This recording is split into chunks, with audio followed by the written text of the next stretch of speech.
close to the wire. Steve in the lead, Warren second, me in behind. And the Stig about to bring it all to an end.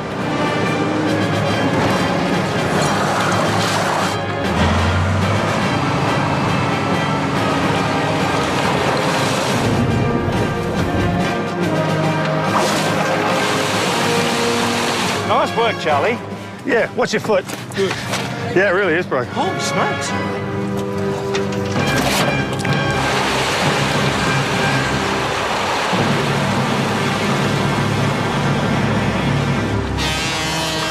The crash of the Stig's 225-ton avalanche signalled the end to our Super Pit Challenge.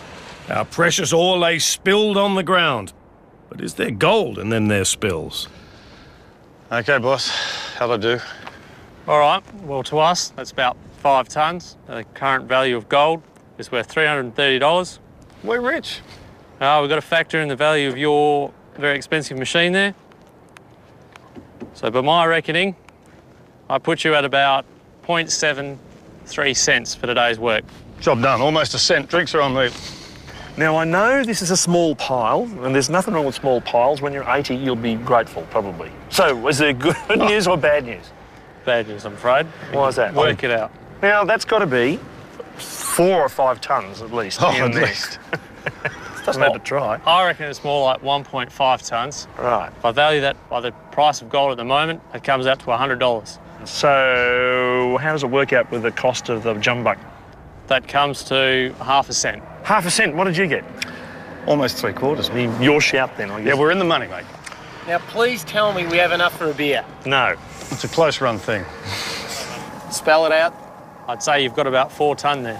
Sounds about right. I'd say that's worth about $260. If I factor in how much your car's worth. About $30. Not now, what it was worth. That is a tie. That's you and me. No!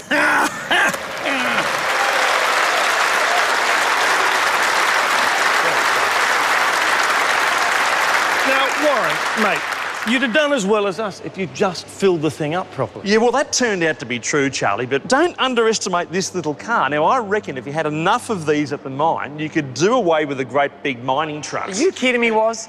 Do you know how many of those you'd need to do that? 6. No, that's ½ a tonne. That's 225 tonnes. What's that? You'd need 450 protons to do the job of one truck.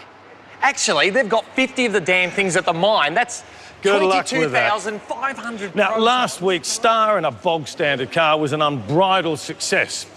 Largely because Vince Colosimo didn't kill himself, and more importantly, he didn't kill me either. This week's star, well, he made his name in the movie Mad Max, and you know, he's been on our TV screens ever since. Ladies and gentlemen, a huge welcome for Steve Bisley!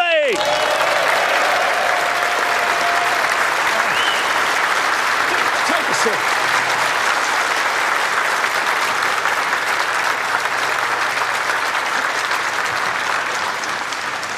Now, mate, you were the really cool one in Mad Max because you rode a bike.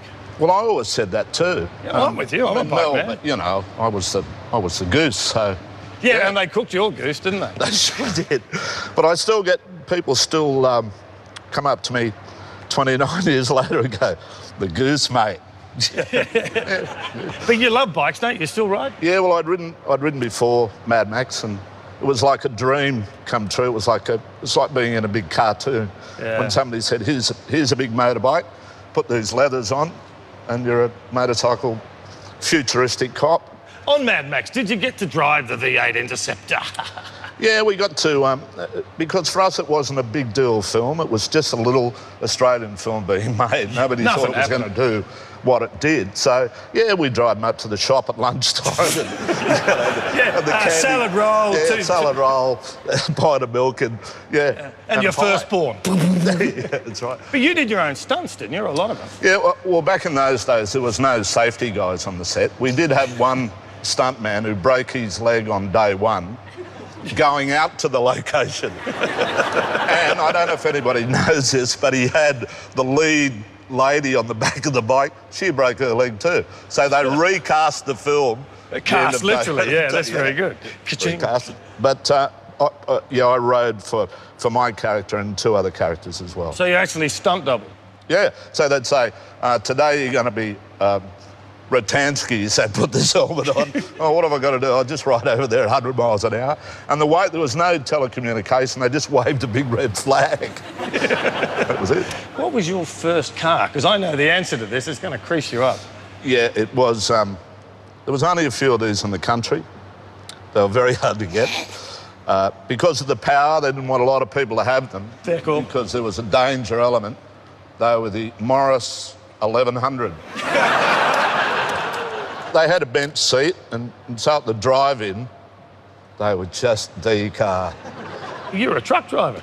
I was a truck driver. I got a day off driving the truck to apply to go to drama school.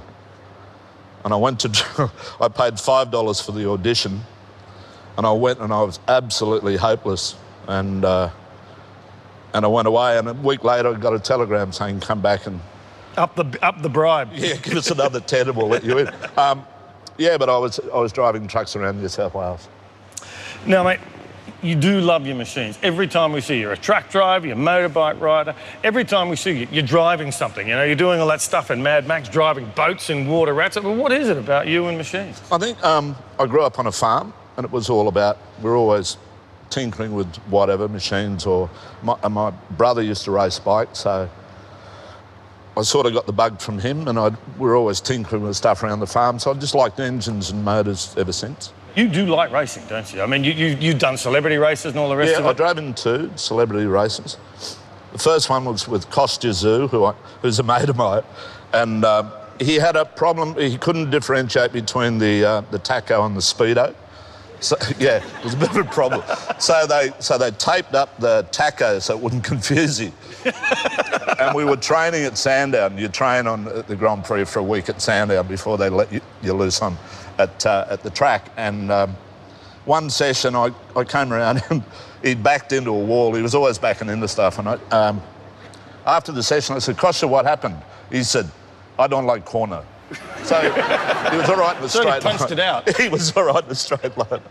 You must have had your eye in though, mate. I mean, you must have been well sharp on our special track then, if you've done a bit of racing before. How do you feel it went? Well, the car was the Proton. No, the car was the Proton. Yeah, the Proton. Does anyone want to see? I don't. I think we're very keen to see it, mate. I might head off now. Thanks very much. I'll see you. Oh, straight across the line there, lots of smoke. Big attitude here, mate. God. Down to the question mark. You're really going to have your eye in here. Now, how's this? Take us through the right-hander. This is Clarkson, by the way. Yeah, right. I think I got a bit lost the first time. Oh, no, we sort of made it up that bit. Appropriate, it's called Clarkson Corner then. Is that Clarkson Corner? Yeah, that was. This is nice, sort of over the back. Yeah, and this is key. Oh, he got out of there very well. Really getting the boot in. You don't adjust your glasses. It was like raining on the inside because all the sweat was coming down. Tell me about it. Now, down to the chicane. Did you lift or were you flat through? No, I lifted here back.